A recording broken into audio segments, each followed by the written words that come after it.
очень узкий ассортимент, не всегда. В Бишкеке прошел форум по укреплению связи между странами Центральной Азии по электронной коммерции e-commerce Expo 2024. Мероприятие также посвящено продвижению передовых технологий в сфере цифровой экономики.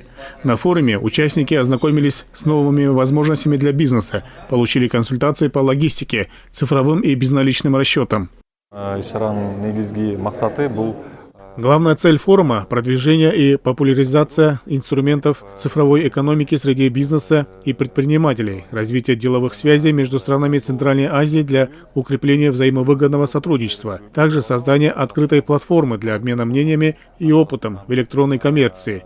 Для гостей форума была организована экспозона, где участники смогли ознакомиться с новыми возможностями для бизнеса, получить консультации по регистрации на маркетплейсах, сертификации продукции, логистике и безналичным платежам.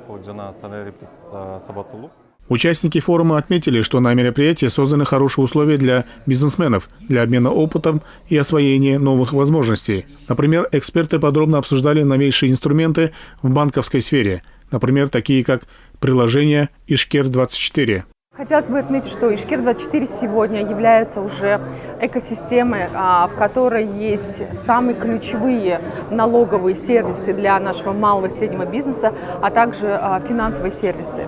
То есть это мобильное приложение, в чем его преимущество? В том, что в единой точке наши предприниматели, малый и средний бизнес может найти весь спектр налоговых, финансовых и иных сервисов.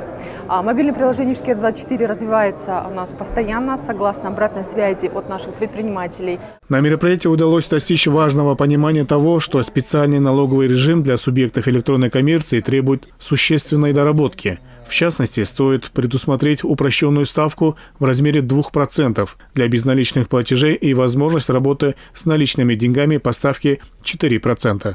На сегодняшний день по различным расчетам оборот электронной коммерции достигает до 500 миллионов долларов.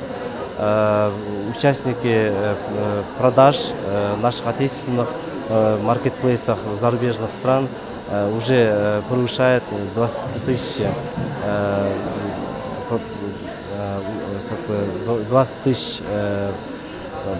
продавцов, уже зарегистрированы в крупных маркетплейсах, которые реализуют товары и услуги на мировых рынках.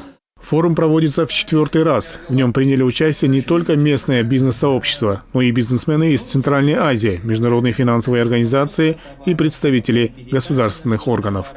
Эрмик Куренкеев, Руслан Бароненко, ЛТР Бишкек.